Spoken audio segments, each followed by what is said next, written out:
All right, today we're going to talk about something that's, well, it's just critical for every single one of us. We're talking about building a workplace where everyone, and I mean everyone, feels safe and respected. And look, this isn't about memorizing a bunch of rules. It's about really understanding the simple, clear things we can all do, starting today.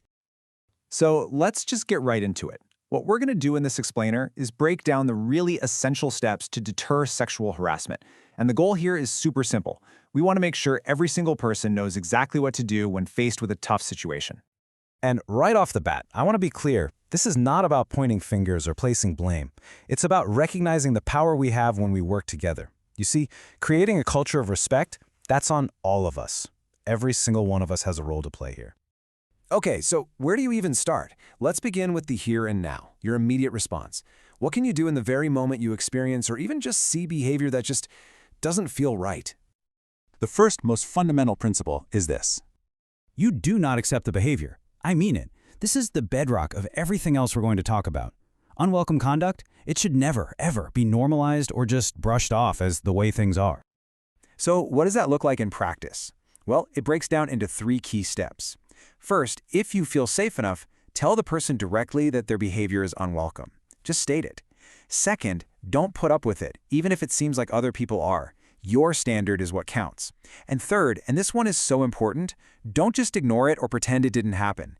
Trying to brush it under the rug, that just sends the message that the behavior is okay, and that's how a culture of silence gets built. Taking that action right there in the moment is incredibly powerful. But, it's often just the beginning. Which, of course, leads to the next big question. What's the formal next step? How do you actually address this through the proper channels?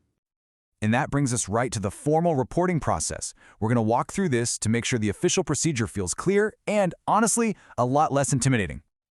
Okay, our second core principle is every bit as critical as the first one. You absolutely have the right, and the support, by the way, to report the incident. Speaking up through these formal channels is what kicks off a real investigation and helps everyone get to a resolution.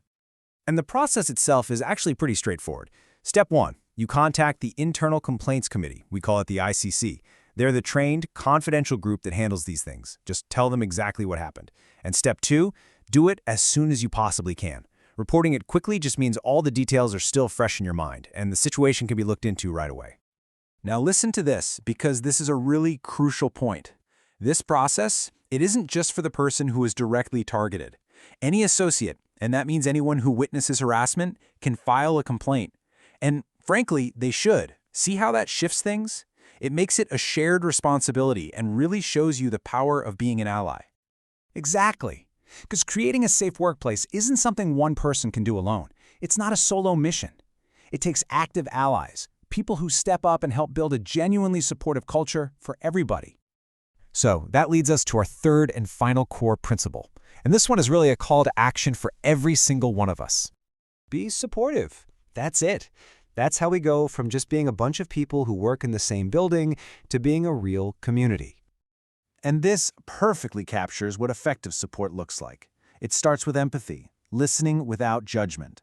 But the crucial second step is to guide them to the experts, the ICC, who are trained to handle these situations formally and confidentially. So let's just make this super clear. There are 2 main ways you can be a great ally here. If a colleague comes to you and confides in you, your job is to listen and then direct them to help. Simple. But if you personally witness harassment happening, you can and should file a complaint yourself. Both of those actions are just incredibly important.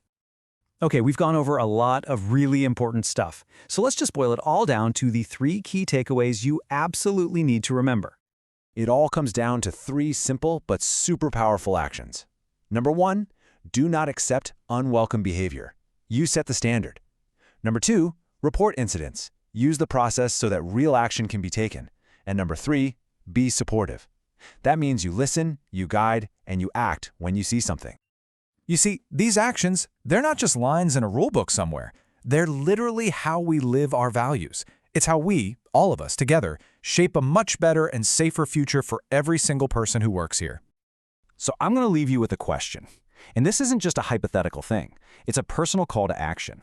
I want you to really think about it. How will you help shape a safer future? How are you going to use these ideas to actively build a workplace where everyone feels not just safe, but truly valued and respected.